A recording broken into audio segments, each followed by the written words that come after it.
Hi hello ಎಲ್ಲರಿಗೂ ನಮಸ್ಕಾರ. ಸುದ್ದಿ ಸಾಗರಿ ಚಾನಲ್ಗೆ ಸ್ವಾಗತ.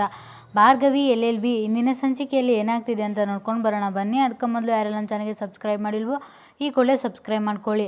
ಅರ್ಜುನ್ ರೂಮ್ನಲ್ಲಿ ಕುಳಿತು ಆತನ ಚಿಕ್ಕಪ್ಪ ಹೇಳಿದ್ದು ಸರಿಯಾಗಿದೆ. ಏನೇ ಸಮಸ್ಯೆ ಬಂದರೂ ಭಾರ್ಗವಿ ನಾನು ಇಬ್ಬರು ಕೂಡಿಯೇ ಎದುರಿಸಬೇಕು. ಯಾವಾಗಲೂ ನಾವಿಬ್ಬರು ಒಂದಾಗಿರಬೇಕು. ಆಗ ಯಾರಿಂದನೂ ನಮಗೆ ಬೇರೆ ಮಾಡೋಕ್ಕೆ ಆಗಲ್ಲ. ಭಾರ್ಗವಿ ಬರಲಿ, ಅವಳ ಜೊತೆ ಮಾತಾಡಿ ಅವಳಿಗೆ ನಿಜ ಏನು ಅಂತ ಅರ್ಥ ಮಾಡಿಸ್ತೀನಿ. ಅವಳು ಎಷ್ಟೇ ಬೈದರೂ ಬೇಜಾರು ಮಾಡಿಕೊಂಡ್ರೂ ಪರವಾಗಿಲ್ಲ ಅಂದ್ಕೊಳ್ತಾನೆ. ಇತ್ತ ಬೃಂದ ಭಾರ್ಗವಿಗೆ ಅಷ್ಟೆಲ್ಲ ಹೇಳಿ ಮನಸ್ಸಿನಲ್ಲಿ, ಭಾರ್ಗವಿ, ನನ್ನ ಜೀವನ ಹಾಳು ಮಾಡಿ ಈಗ ನನ್ನ ಮನೆಗೆ ಬಂದು ನನ್ನ ಮುಂದೆ ನೀನು ಹೀಗೆ ಸಂತೋಷವಾಗಿರ್ತೀಯ, ನಾನು ನೋಡ್ತೀನಿ. ಇದು ಇನ್ನೂ ಆರಂಭ ಅಷ್ಟೇ. ಅರ್ಜುನನ್ನು ನೀನೇ ಬೇಡ ಅಂತ ಮನೆ ಬಿಟ್ಟು ಹೋಗಬೇಕು, ಇಲ್ಲವೇ ಅರ್ಜುನನ್ನೇ ನಿನ್ನ ಮನೆ ಬಿಟ್ಟು ಹೊರಗೆ ಹಾಕಬೇಕು. ಹಾಗೆ ಮಾಡ್ತೀನಿ ಅಂತ ಹೇಳ್ಕೊಳ್ತಾಳೆ. ಬೃಂದ ಹೇಳಿದ್ದನ್ನೇ ಯೋಚನೆ ಮಾಡ್ತಾ ಭಾರ್ಗವಿ ರೂಮಿನ ಒಳಗಡೆ ಬರ್ತಾಳೆ. ಭಾರ್ಗವಿ ಬಂದಿದ್ದನ್ನು ನೋಡಿ ಅರ್ಜುನ್ ಅವಳ ಹತ್ರ ಹೋಗಿ ಅವಳನ್ನು ನೋಡಿ, ಭಾರ್ಗವಿ, ಇವತ್ತು ನೀವು ತುಂಬ ಚೆನ್ನಾಗಿ ಕಾಣಿಸ್ತಿದ್ದೀರಾ. ನೀವು ಬೆಳಗಿನಿಂದ ಏನೂ ತಿಂದಿಲ್ಲ, ಈ ಹಾಲಾದರೂ ಕುಡೀರಿ ಅಂತ ಹೇಳ್ತಾನೆ. ಆಗ ಭಾರ್ಗವಿ, ನೀವು ಬೆಳಗಿನಿಂದ ಏನೂ ತಿಂದಿಲ್ಲ ಪಾರ್ಥ, ನೀವು ಕುಡೀರಿ ಅಂತ ಹೇಳ್ತಾಳೆ. ಆಗ ಅರ್ಜುನ್, ನಾನು ಬಿಡಿ ಪರವಾಗಿಲ್ಲ, ನೀವು ನನ್ನ ಹೆಂಡತಿ, ನೀವು ಚೆನ್ನಾಗಿರಬೇಕು ಅಂತ ಹೇಳ್ತಾನೆ. ಆಗ ಭಾರ್ಗವಿ ಸಿಟ್ಟಿನಿಂದ ಅರ್ಜುನನ್ನು ನೋಡಿ ಹಾಲಿನ ಲೋಟವನ್ನು ಬಿಸಾಕಿ, ನೀನು ನನ್ನ ಜೀವನನೇ ಹಾಳು ಮಾಡಿ ಈಗ ನಾಟಕ ಮಾಡಿ ಹಾಲು ಕುಡಿ ಅಂತ ಬಂದಿದ್ದೀಯಾ.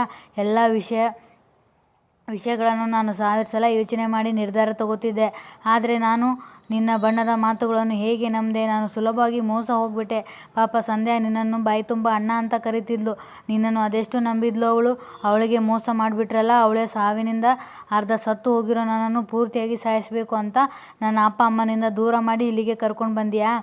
ಇನ್ನಿಷ್ಟಾದರೂ ನಿನಗೆ ಸಮಾಧಾನ ಆಗ್ತಿಲ್ವಾ. ಇನ್ನೂ ಯಾಕೆ ನಾಟಕ ಆಡಿ ಅಪ್ಪ ಮಗ ಇಬ್ಬರು ಸೇರಿಕೊಂಡು ನನ್ನನ್ನು ಯಾಮಾರಿಸಿದಿರಲ್ಲ ಅಂತ ಹೇಳ್ತಾಳೆ. ಆಗ ಅರ್ಜುನ್, ನಾನು ನಾಟಕ ಮಾಡ್ತಿಲ್ಲ, ನನ್ನ ಪ್ರೀತಿ ನಿಜವಾಗಿದೆ. ನನ್ನ ಪ್ರೀತಿ ನಾಟಕ ಆಗಿದ್ದರೆ ಎಲ್ಲರನ್ನೂ ಎದುರು ಹಾಕ್ಕೊಂಡು ನಿಮ್ಮನ್ನು ಈ ಮನೆಗೆ ಯಾಕೆ ಕರ್ಕೊಂಡು ಬರ್ತಿದ್ದೆ. ಈಗ ಡ್ಯಾಡ್ ನಮ್ಮ ಪ್ರೀತಿಯನ್ನು ಒಪ್ಕೊಂಡಿರಲಿಲ್ವಾ, ಅದಕ್ಕೆ ನೀವು ಸಂತೋಷ ಪಡಿ ಅಂತ ಹೇಳ್ತಾನೆ.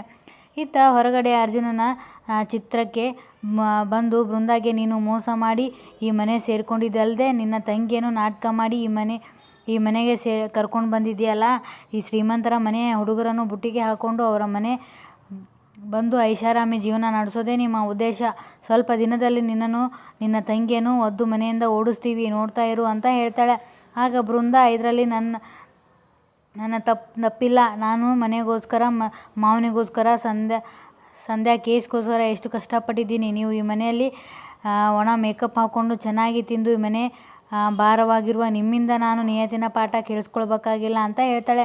ಅಷ್ಟರಲ್ಲಿ ಅಲ್ಲಿಗೆ JP ಬಂದಾಗ ಬೃಂದ, ನೋಡಿ ಮಾವ, ಚಿಕ್ಕತ್ತೆ ನನ್ನ ಬಗ್ಗೆ ಏನೇನೋ ಮಾತಾಡ್ತಿದ್ದಾರೆ. ಆಗ JP, ಅವಳು ಹೇಳಿದ್ದು ಸರಿಯಾಗಿದೆ, ಅವಳು ಹೇಳ್ತಿರೋದು ನಿಜ ಇರ್ಬೋದಲ್ವಾ ಅಂತ ಹೇಳ್ತಾನೆ. ಆಗ ಬೃಂದ, ನನ್ನ ತಂಗಿಯೇ ಕಂಡ್ರೆ ನನಗೆ ಆಗಲ್ಲ, ನನಗೆ ಕಾಟ ಕೊಡ್ಬೇಕಂತಾನೆ ಈ ಮನೆಗೆ ಬಂದಿದ್ದಾಳೆ ಅಂತ ಹೇಳ್ತಾಳೆ. ಆಗ JP, ನಿನಗೆ ಧೈರ್ಯ ಇದ್ದರೆ ಇವಳನ್ನು ಈ ಮನೆಯಿಂದ ಹೊರಗೆ ಹಾಕೋ ನೋಡೋಣ ಅಂತ ಹೇಳ್ತಾರೆ. ಆಗ ಬೃಂದ, ಆಗಲಿ ಮಾವ, ಅರ್ಜುನ್ ಯಾವ ಕೈಯಿಂದ ಅವಳನ್ನು ಈ ಮನೆಗೆ ಕರ್ಕೊಂಡು ಬಂದಿದ್ದಾನೋ ಅವನೇ ಅವಳನ್ನು ಮನೆಯಿಂದ ಹೊರಗೆ ಹಾಕುವಂತೆ ಮಾಡ್ತೀನಿ ಅಂತ ಹೇಳ್ತಾಳೆ. ಇತ್ತ ಭಾರ್ಗವಿ ಅರ್ಜುನನಿಗೆ, ನಿನ್ನ ತಂದೆನೇ ಕಂಡ್ರೆ ನನಗೆ ಆಗಲ್ಲ ಅಂತ ನಿನಗೆ ಗೊತ್ತಿದ್ದರೂ ಸಹ ಸುಳ್ಳು ಹೇಳಿ ನನ್ನ ಜೀವನನ ಹಾಳು ಮಾಡಿದೆ, ನನಗೆ ಯಾಕೆ ಮೋಸ ಮಾಡಿದೆ ಅಂತ ಕೇಳ್ತಾಳೆ. ಆಗ ಅರ್ಜುನ್, ನಾನು ನಿಮಗೆ ಯಾವ ಮೋಸನೂ ಮಾಡಿಲ್ಲ ಭಾರ್ಗವಿ. ನನಗೆ ನಿಮ್ಮ ಪರಿಚಯ ಆದಾಗ, ನಾನು ನಿಮ್ಮನ್ನು ಪ್ರೀತಿ ಮಾಡಿದಾಗ ನೀವೇ ಡ್ಯಾಡ್ ವಿರುದ್ಧ ನಿಂತಿರುವ ಲಾಯರ್ ಅಂತ ನನಗೆ ಗೊತ್ತಿರಲಿಲ್ಲ ಭಾರ್ಗವಿ. ನನಗೆ ಗೊತ್ತಾದ ಮೇಲೆ ಶಾಕ್ ಆಗಿದ್ದು ನಿಜನೇ. ಆಗ ನಿಮ್ಮನ್ನು ಪ್ರೀತಿಸದೆ ದೂರ ಇರೋಕ್ಕೆ ನಾನು ಸಾಕಷ್ಟು ಪ್ರಯತ್ನ ಪಟ್ಟೆ, ಆದರೆ ಅದು ನನ್ನ ಕೈಯಿಂದ ಸಾಧ್ಯವಾಗಲಿಲ್ಲ. ಅವತ್ತು ನೀವು ನನಗೆ ಪ್ರಪೋಸ್ ಮಾಡಿದಾಗ ನಾನು JP ಪಾಟೀಲ್ ಮಗ ಅಂತ ಹೇಳೋಕ್ಕೆ ಪ್ರಯತ್ನ ಪಟ್ಟೆ, ಆದರೆ ನಾನು JP ಅನ್ನುವಷ್ಟರಲ್ಲಿ ನೀವು ಅಪಾರ್ಥ ಮಾಡಿಕೊಂಡು ಸಿಟ್ಟು ಮಾಡಿಕೊಂಡ್ರಿ. ಆಮೇಲೆ ನಿಜ ಹೇಳಿದರೆ ನೀವು ಎಲ್ಲಿ ನನ್ನನ್ನು ಬಿಟ್ಟು ಹೋಗ್ತೀರಾ ಅಂತ ಭಯದಿಂದ ನಾನು ನಿಜ ಹೇಳಲಿಲ್ಲ. ಆ ಕೇಸು ಮುಗಿದು ಸಂಧ್ಯಾಗೆ ನ್ಯಾಯ ಸಿಕ್ಕ ದಿವಸವೇ ನಿಮಗೆ ಎಲ್ಲ ನಿಜ ಹೇಳೋಣ ಅಂತ ಇದ್ದೆ. ಅಷ್ಟರಲ್ಲಿ ಇಷ್ಟೆಲ್ಲ ಆಯಿತು ಅಂತ ಅರ್ಜುನ್ ಎಷ್ಟು ಹೇಳಿದರೂ ಭಾರ್ಗವಿ ಅರ್ಜುನನ ಮಾತನ್ನು ನಂಬುವುದಿಲ್ಲ. ಆಗ ಭಾರ್ಗವಿ, ನಿಮ್ಮಪ್ಪನ ಗೆಲ್ಲಿಸಬೇಕು ಅಂತ ಹೀಗೆ ಮಾಡಿದ್ಯಾ ಅಂತ ಕೇಳ್ತಾಳೆ. ಆಗ ಅರ್ಜುನ್, ನಮ್ಮಪ್ಪ ನನ್ನನ್ನು ಅಪಾರ್ಥ ಮಾಡ್ಕೊಂಡಿದ್ದಾರೆ, ಅವರಿಗೆ ನಿಜ ಏನು ಅಂತ ಅರ್ಥ ಮಾಡಿಸ್ತೀನಿ. ನಿಮ್ಮ ತಂದೆ ತಾಯಿಗೆ ಕಾಲಿಗೆ ಬಿದ್ದಾದರೂ ಅವರನ್ನು ಒಪ್ಪಿಸ್ತೀನಿ. ನೀವೇ ನನ್ನ ಬಲ, ನೀವೇ ನನ್ನ ಜೊತೆ ಇದ್ದರೆ ಮಾತ್ರ ಇದೆಲ್ಲ ಸಾಧ್ಯ. ನಾವಿಬ್ಬರು ಚೆನ್ನಾಗಿರೋಣ ಅಂತ ಹೇಳ್ತಾನೆ. ಅರ್ಜುನ್ ಹೇಳಿದ ಮಾತುಗಳನ್ನು ಭಾರ್ಗವಿ ನಂಬದೆ ಕೆಲವು ಪ್ರಶ್ನೆಗಳು ಅರ್ಜುನ್ಗೆ ಕೇಳಿ ಅವನು ಸರಿಯಾಗಿ ಉತ್ತರ ಕೊಟ್ಟರೂ ಕೂಡ ಅಪಾರ್ಥ ಮಾಡಿಕೊಂಡು, ನಿಮ್ಮ ನಂಬಿಕೆ ಮೇಲೆ ನಾನು ಸಂಧ್ಯಾಳನ್ನು ನಿಮ್ಮ ಹತ್ರ ಬಿಟ್ಟಿದ್ದೆ, ಆದರೆ ನೀವು ನನಗೆ ಮತ್ತು ಸಂಧ್ಯಾಗೆ ಮೋಸ ಮಾಡಿ ಅವಳನ್ನು ನೀವೇ ಕಿಡ್ನಾಪ್ ಮಾಡಿಸಿ ಬಚ್ಚಿಟ್ಟು ಅವಳನ್ನು ಸಾಯಿಸಿ ಅವಳಿಗೆ ಅನ್ಯಾಯ ಮಾಡಿದ್ರಿ ಅಂತ ಹೇಳ್ತಾಳೆ.